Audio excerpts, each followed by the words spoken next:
Well, we are here today at Kelbyone Studios and with Erik Kuna, and he's graciously offered us to come in here and raid the Kelbyone Studios. So imagine the Photobug guys taking over Kelbyone. But Erik, thank you so much. Erik was our keynote speaker. Thank you. This past September, the Black Hills Photo Shootout. Mm-hmm. Yeah. And Erik, I'm going to let you talk about yourself and your photography. I know you got some beautiful night sky pictures and incredible NASA, SpaceX, Blue Origin. Yeah. Well, thanks. I appreciate it, and I appreciate you guys having me. And that was a fun event we had out there in the Black Hills, and really enjoyed that. Got to shoot some night sky out there, and that's really, me. I am big into aerospace, aviation, the night sky. Basically, if it has to do with something that's highly technical, yet has something to do with nature and combining that technical with nature. I love that. I love being able to take a plane, a very technical machine, a rocket, very technical machine, the galaxy, a very complex thing, and then put it with, earthly terrestrial things, or just documenting what's going on with the space exploration. So I love that. And I found what was incredible with your shots is the fact that you could get that trajectory, which I assume, what kind of shutter speed do you use on that? How long exposure? So one of the things that we do in rocket photography is one of the shots is called like a streak shot. So it's a long exposure technique, right? Mm-hmm. Same kind of technique you would use for a passing car and wanting to get light trails in a passing car. What we're doing is we're just exposing the camera the whole time that first or second stage is lit up, because that's so bright at night it becomes this streak across your frame. So to expose those, it really it does vary a little bit because based on distance, because as we know with light, as you get closer to light, it gets brighter, right. And it gets exponentially brighter. It's not just like half or double the brightness is exponential. Yeah, double. So distance, you're 1/4 of the. Yeah. So, that's what's cool about streak shots. I think if you ever wanted to get into rocket photography, that's the start for everybody, because that is the one where it's completely level playing field, which I could get back to if we get into aviation. I love having that level playing field for people, because that's where you really get to see people's creativity. And really, honestly, with those streak shots, what you want to be like 8 miles, 10 miles away. Well, that tends to be where we as public can have access to that. Some of the other shots you'll see, like I have to have access, I have credentials, I have all that, but what's cool about the streak, yes, what's cool about the streak shots is you're able to incorporate again people. I've done it. We've done one with my daughter. She was an astronaut dressed up, and we had mapped it to where she was pointing up to the middle of the streak. I saw that shot. I think you showed that at Black Hills. So you see the middle of the streak, so you can kind of incorporate people. Sometimes you might. We had a mission where we incorporated a lifeguard stand in there. To kind of like tell us there was a mission that was kind of like guarding life, and it was something that we were going to explore life. So again, trying to put that story inside the photo. But to get back to your whole thing, that's where the settings are kind of the simple part. Right. The more important part is all the other stuff with it, is what's going to be in the frame. How are we going to tell the story of this launch to the frame, be it put something in the foreground or something like that. And you have an app, don't you, that tells you where the basically where the trajectory will go, so you know where to stand. And that's something luckily that we have nowadays. If you wanted to get into this, you could definitely back in the day, just 3 or 4 years ago when I was doing this, we didn't have any of that technology. To where we had to kind of just figure it out on our own. Yep. We had to study the press kits, all that. Nowadays, yes, we have an app called Flight Club that's designed, flightclub.io is the website, designed by a theoretical physicist who basically... Is that iOS and Android? It is web-based. Oh, it's web-based. It's web-based, which is really cool. I could be out on site with my iPhone and run it just web-based. Terrific. And it's all augmented reality. You can go and put in your GPS coordinates. see, given that position, what it'll look like. You tell it what camera you have, what lens you have, what sensor size you have. It's going to do all those calculations, and it's really accurate. And that's where you do all that stuff, and then when you get down to it, to actually take the shot, it's just as easy as put your camera into bulb mode, have a cable release, you're triggering your camera, you're keeping it at a low ISO, so I'm between 100 and 400 ISO. That all matters on the amount of ambient light. And hopefully launch isn't delayed. Right, hopefully the launch is delayed. Then you're doing a kind of a mid-range f-stop, unless you're really close to the rocket, which sometimes I will be because of, again, access with NASA or SpaceX. But for most people, again, you're so far away that F11's like your friend there. So F11, ISO 100, ISO 200, ISO 400, based on that. And then you're just exposing it for the amount of time that first or second stage is, which is usually for like I'll take a SpaceX launch, for example, it's about a little less than 3 minutes. So you're going to be exposing a little less than 3 minutes to get that streak. And that's really it. I mean, it's more about that stuff, and that's why I say with photography, it's more about that stuff about knowing your subject, planning, than it is about like what f-stop you're going to be. If you shot a streak at f8 or f14, you wouldn't be able to tell. It would be very negligible. What about ambient light around it? Yes, I mean, that's what really varies. Like when I talked about like ISO, there's a full moon out. Well, I might be shooting at ISO 100. That full moon's going to let a lot of light in that scene over 3 minutes. There's no moon. I might bump up to 400. I'm farther away. I might bump up to 400. You know, I might even go 800. I have gone when I've been farther away up to 800 when it's been completely dark in the areas that I'm in. Well, tell us how you set up for a launch nowadays, because Yeah, we were talking about that ahead of time. Fascinating, where you're in there close and right up by the rocket. Yeah. So, you know, that's the start out. You kind of start at a distance and you start collecting these images of streaks or telephoto shots. But then when you get to the point where you're like good enough to say to like a news outlet, hey, I'd love to cover this for you guys. This is newsworthy information. I'd love to cover it. Then you're going to get credentials. At that point, that's where the game changes a little bit. Because now what we're doing is we're going out and we're actually capturing like not only the press events, but we're actually going out to the pad and setting up cameras on the pad that are remotely triggered to capture the launch. And that's way different than kind of what you're used to, because you're not at your camera. So you never get to touch, you get to touch your camera as far as set it up.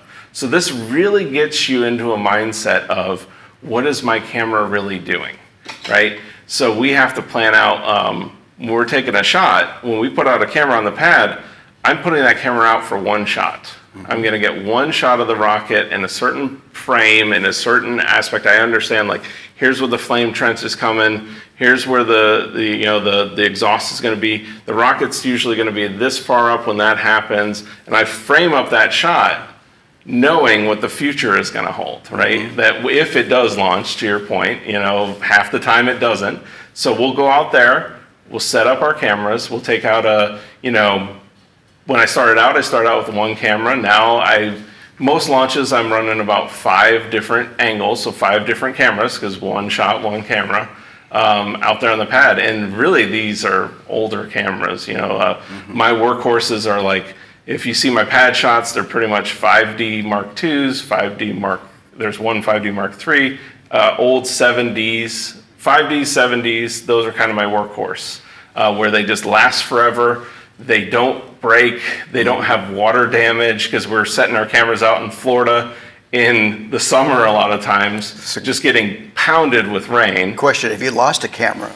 Never lost a camera. Right? I have lost a kit lens. I will say I've lost a kit lens from water intrusion that just would not clear up. But I mean, never lost anything. And that's becoming the thing, is like, if I use weather sealed lenses and weather sealed bodies, I've not had a problem with anything. And like I said, that these one enclosed in was a case or anything, or are they just? So you know, there's two schools of thought out there. You know, there is the cases, like a lot of people use cases, they'll build custom cases. People use mailboxes. You can use anything, you know, that really covers your camera. Or the other way is to go with bags. I tend to go with bags, camera bags. You can get them very cheap on Amazon or online. You know, the kind with like where you put it over camera and it'll have the viewfinder piece that you take off and kind of, you know, wrap your camera around with this bag. It's a little heavier plastic bag. And then it has the cinches that cinch it up around the lens and around the bottom. But what that does for me and why I use those is, one, like to your point, never lost any, but the boxes tend to limit my framing. And when we're out there, we have limited time when we're setting up. Like you would think like, oh, they give us all this time. Like we're the afterthought. So when we show up the pad, it's sometimes, hey, we only have clearance for you guys to be here for 15 minutes. And we have to set up those 5 cameras within 15 minutes because my editor wants the shots, you know? So, you know, we'll have to set them up, but that's where if you do that prep time, and then also when you're out there framing, like being able to frame and not it's that analogy of like, I don't like to put myself into a box. And I felt like when I tried it, because I tried it years ago, I was putting myself in a box. I couldn't quickly go from vertical or horizontal. I couldn't quickly go and change framing or focus. It just felt like I was fighting with the box. So I was like, take that Too many equation, take that out of the equation, go over there. And like I said, I mean, plastic works great. I mean, the plastic bag works great. You know, know a bunch of guys that they'll just use trash bags, and Wow. it totally works. I never thought. And the other thing that everybody asks is always like, well, how many cameras have you had that have melted or burnt up? And I'm like, 0. I've never known anybody that's had the rocket melt their camera. Now there was one years ago with one of the guys in NASA. They had a camera burnt, but it was a wildfire that started because of the launch. It wasn't the launch itself. How far back are your cameras generally from the So it varies on pads. It varies on pads and where we're given access. But in the most part, you're talking between a football field, so about 300 feet to 1,200 feet to then wherever. Like there's some spots that are half a mile away, you know. And then what we're doing is we're triggering them through an event. So in this case, most of my cameras are triggered via sound, you know. So the actual sound Yes. of the rocket. Yep, so it's just a sound threshold. So there's a microphone, a device on the tops. I use a Myops Smart, and basically that Myops, I can set the sensitivity of the microphone, and when it hits a certain threshold, it wakes up my camera and starts firing. So that's really, and then so what I've done is I've done the framing, I've done the focus, I've done the settings that I want given the location. And again, this is the part that's weird is, you know, you got like, is it going to be a night launch? Is it going to be a day launch? Is it going to be a twilight launch? Is it going to have a launch window? Because we also have to set up our camera with the intent of, say the launch is at windows at 5 till 9 o'clock at night. Well, in Florida, that could mean I'm doing a sunny day shot, that could be a sunset shot, that could be a twilight shot, and that could be a night shot, all in one launch. So we have to set up our cameras anticipating what's going to go on. You know, I have to confession. I've lived in Florida since I was 9. I've never been to a launch. Isn't that terrible? Well, I mean, I can understand that. It's yeah. hard. It's also hard to get over because, again, they do have that problem of, it's a 50-50 proposition, I say. Over my lifetime, it's been 50-50. 50% of the time it'll go, 50% of the time it won't, and it'll delay. Or it'll delay. Yeah, so I can understand that, but I will say, like, seeing it in person, because I've, you know, taken family members. I just took my nephew there, and it's just like, it is very much an eye-opening experience when you realize, like, humanity created this. Well, that's and on launched my this in this bucket list. powerful thing, like, Definitely. especially at night. That's what I love is at night. I love night, but what especially at night I love is how the rockets, they basically turn the whole area into daytime. Yeah. You know, so for a few minutes, it just looks like a mini sun just illuminated the whole area, and it's really cool. I want to transition into your night sky photography. Could you walk us through a scenario of what you would go through from determining location to the actual shooting? Just a brief Reader's Digest version. Yeah. So, you know, I do a lot of Milky Way photography. I do a lot of that even in Florida here. Actually, some of my best stuff that people love is from Florida. You would think Florida, there's so much light pollution. But as long as you know, again, where the light pollution is going to be and where the pollution isn't going to be, tons of spots you can shoot in the world. You just have to understand that. So a lot of it is then me going and planning. For example, earlier on in the year here in Florida, I'm going to have to be on the East Coast because the light pollution is going to be less out into the ocean, right? And in the beginning of the year, it's over in the East Coast. That's where it's rising. And then as it goes, it starts moving towards south and then southwest in the late fall. So I'll be over here on the West Coast, kind of summer to late fall. So I'm kind of tracking the Milky Way. Those are the things I think that are really important with the night sky, is not going out there and shooting and thinking, well, that spot was dark, I'm sure I can find a composition. The Milky Way comes up and sets at a certain spot, and it varies day by day. Like if you're out there and just winging it, you're going to go out and end up empty-handed, or you're going to get a composition that you don't like. So a lot of it with me is using apps like PhotoPills in conjunction with just Google Earth and figuring out places. And then I'm figuring out places, marking them, pinning them. Then when I have an opportunity come up, I can go back to that pin and say, okay, well, what did I see there? Where's the framing? Is that going to work? What time? I even have notes about this shot will work from this month to this month, but it won't work from this month to this month. So then I know in the future, well, if I've got an opportunity come up, I can go here or I can go there. So I've always got these lists. So because once you get down to it, that's what I say, everybody gets consumed about like what your settings are. That's the stuff that actually takes the most time, is figuring out what you're going to shoot and where you're going to shoot and then what's going to line up with the Milky Way. Because at the end of the day, I can tell you, you want to shoot a Milky Way image, if the Milky Way is over there and you're in dark skies, you got a wide angle lens, you go to 30 seconds and you go to ISO 6400, you set your focus to infinity, and you're going to see the Milky Way at the end of that exposure. Now the stars will be trailing a little because you went 30 seconds. If you didn't go wide enough, you're going to have a little bit more trail, but those are the kind of things that over time you figure out. And that time that you use is dependent upon the focal length of the lens, correct? Yes, but that's what's so easy nowadays is apps like PhotoPills, Yep. where PhotoPills will tell you, hey, if you want sharp stars, okay, then it'll say, well, what camera do you have? What lens do you have, and what f-stop you're shooting at? Well, actually, it's just what camera you have and what f-stop you're shooting at. And then it's going to give you the time. It's going to say, here, put in this time in your camera. The rule of thumb, rule of 600 or 500 or something Well, like that? they are using a NPF rule, which is the newer rule. Right. It used to be the 600, which is where that 30 seconds comes in. And 500 was then, now the rule of 300 is out. I just go with the NPF rule. It's a rule developed by a French an amateur astronomer. He was an astronomer, actually, a French guy, and he developed based on the sensor. So he's looking at the sensor, the pixel pitch of your sensor, and then determining it that way. Because it's very different. If you take out a 5DS versus taking out a Canon R6, these are two different worlds. You're shooting, Different sensor 50 sizes. megapixel image versus a 22 megapixel image. This one can be exposed a lot longer, that 22, than the 50 without getting star trails. So that's where this calculation, again through PhotoPills, does this like that. You just tell us what camera you got. Explain to the people so they understand that it's the Earth rotation that causes that stars to streak if it's too long. Yeah, I mean, we're moving, Right.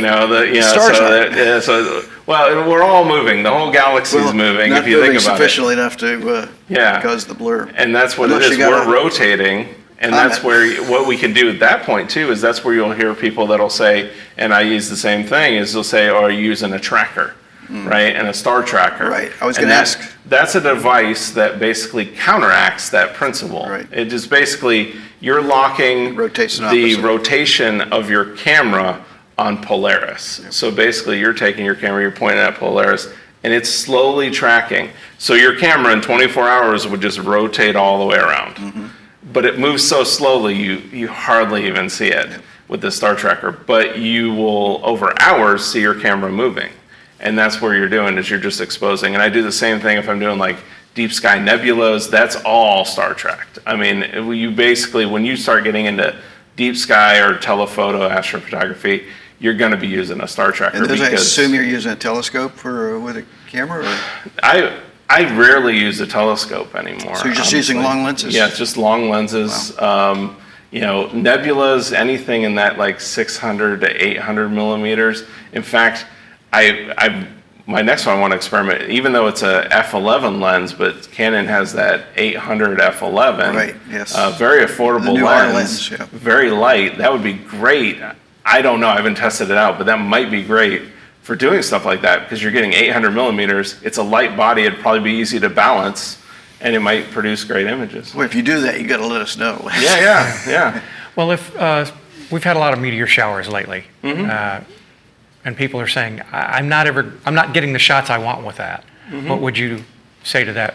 So, those people? Meteor showers are a hard thing. It's like a rocket launch. 50% of the time, they're uneventful, right? That's the one thing with meteor showers, and something we cannot predict, or it's very hard for us to predict. Same thing with the aurora, where it's easier for us to predict the aurora, but these events are very unpredictable. Like we'll say, I think it's going to be good tomorrow. The solar activity is going to be good, and same thing with this is like, well, we know that meteor shower will happen at this time, but we don't know exactly when it'll be good, and we don't know if there's going to be hundreds of meteors in an hour or 10. So that's the hard thing with it. The sky's going to be clear or cloudy. It's a gamble. But what's great about that is it's the same settings no matter what. You're picking up a meteor shooting through your frame over those period of seconds.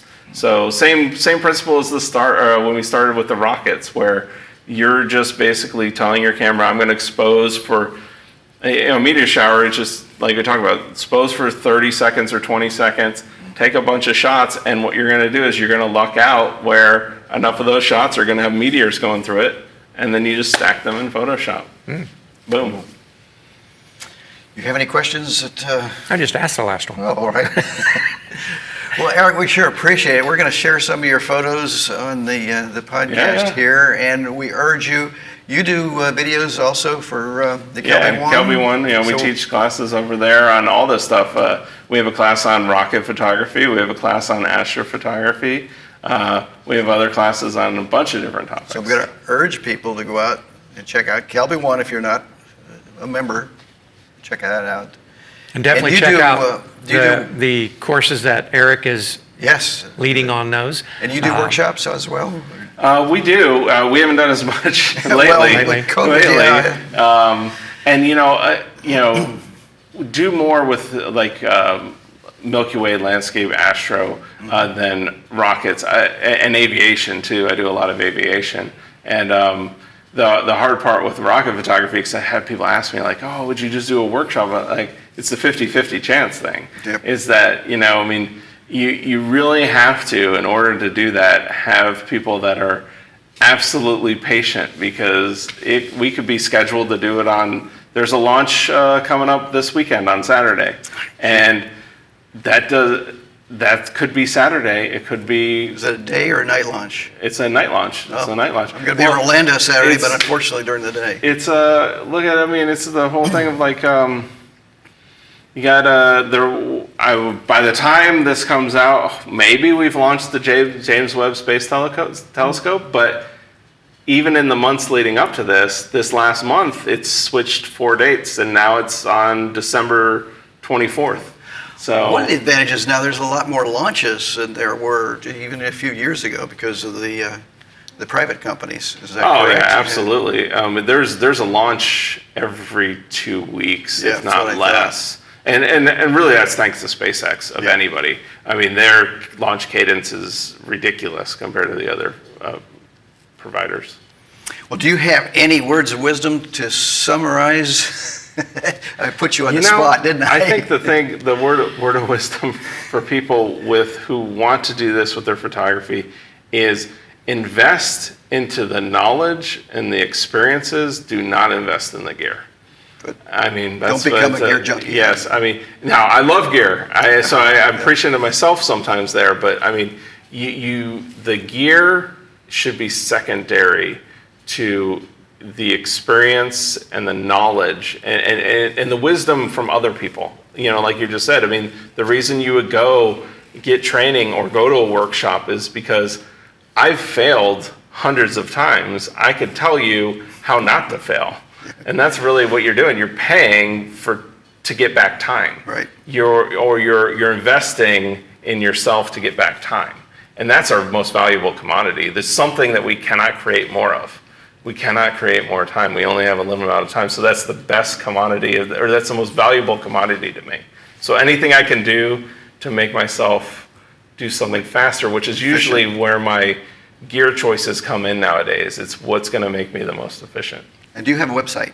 Yeah, it's just my name, Erik Kuna, ERIKKUNA.com, and that's Go on check social, out Erik's website, too. all that same thing, Instagram, Twitter, all that stuff. It's just ERIKKUNA. Good.